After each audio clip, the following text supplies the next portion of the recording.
تم میں سے بہترین لوگ وہ ہیں جو قرآن سیکھیں اور سکھائیں۔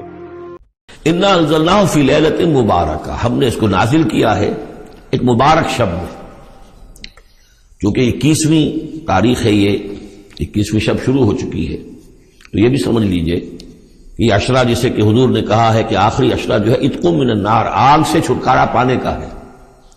جس نے یہ عشرہ پایا زندگی میں اور پھر بھی اس کی اصل قدر نہ کی اور آگ سے چھٹکارا نہ پایا تو بڑا ہی بد نصیب ہوا۔ تو اسی میں لیلۃ القدر ہے، اور لیلۃ القدر پر ایک مکمل سورت ہے آخری پارے میں، انا انزلناہ فی لیلۃ القدر۔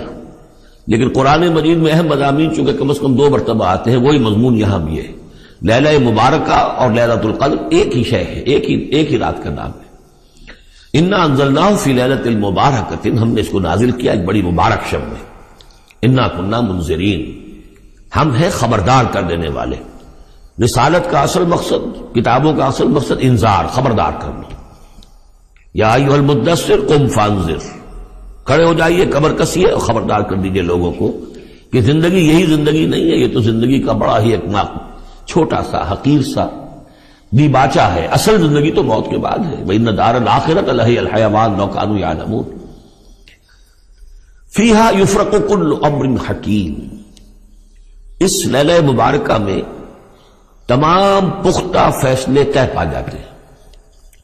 ہم سورہ سجدہ میں پڑھ چکے ہیں کہ اللہ تعالیٰ کی جو تدبیر ہے، اس کائنات کی جو تدبیر فرما رہا ہے، تو ایک تو اس کی سکیمز بنتی ہیں، اس کے منصوبے بنتے ہیں، اس کے نقشے بنتے ہیں جو 1000 سال کے ہوتے ہیں۔ اللہ کا ایک دن 1000 سال کا ہے۔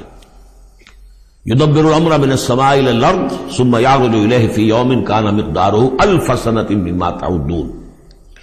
لیکن پھر ہمارے حساب سے جو ہر سال کا معاملہ آتا ہے، تو یہ بھی ایک رات ایسی ہے سال کی۔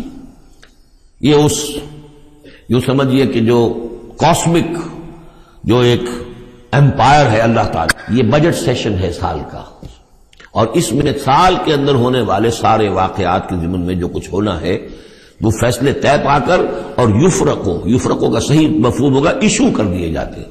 فرق کہتے ہیں علیحدہ کر دینا، گویا کہ اس رات وہ فیصلے ایشو کر کے اور ملائکہ کے حوالے کر دیے جاتے ہیں۔ تو چونکہ یہ رات وہ عظیم رات ہے کہ جس میں تمام سال کے فیصلے طے پا کر اور ملائکہ کے حوالے کر دیے جاتے ہیں کہ اب ان کی امپلیمنٹیشن کرو، وہ سول سروس ہے، وہ بیوروکریسی ہے اس کائناتی حکومت کی۔ تو اسی رات کو اللہ نے اس قرآن کو لوح محفوظ یا ام الکتاب سے اتار دیا سمائے دنیا تک۔ امرا من عندنا، اور یہ تمام احکام جو ہم طے کر لیتے ہیں اس شب میں، وہ ہماری طرف سے حکم ہوتے ہیں، طے پا چکے ہوتے ہیں۔ امرا من عندنا انا کنا مرسلین، ہم ہی ہیں بھیجنے والے۔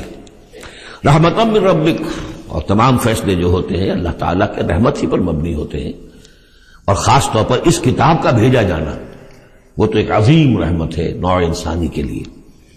انہ هو السمیع العلیم، یقیناً وہ سب کچھ وہی ہے، سب کچھ سننے والا اور سب کچھ جاننے والا۔ رب السماوات والارض وما بینہما، وہی ہے آسمانوں اور زمین اور جو کچھ ان کے مابین ہے، ان سب کا مالک اور رب۔ ان کنتم موقنین، اگر تم یقین کرو، یعنی یہ بات مان لینا تو شاید آسان ہو، یقین کرنا مشکل ہو جاتا ہے۔ ہمیں نفس دھوکہ دیتا ہے اس کا مالک میں ہوں، یہ چیز میری ہے۔ ہونا یہ چاہیے کہ ہر شے اللہ کی ہے۔ این امانت چند روزہ جس نے ماست، در حقیقت مالک ہر شے خداست۔ میرے پاس تو یہ چند دن کے لیے امانت کے طور پر، یہ ہاتھ بھی اللہ کی امانت ہے جس نے مجھے دیا ہے۔ اللہ پوچھے گا کہ تم نے غلط کام تو نہیں لیا اس سے، اور یہ ہاتھ میرے خلاف گواہی دیں گے۔ ہم پڑھ چکے ہیں اس کو، ہمارے اپنے اعضاء جو ہیں، اپنے ہاتھ، ہمارے پاؤں، ہماری کھالیں ہمارے خلاف گواہی دیں گی۔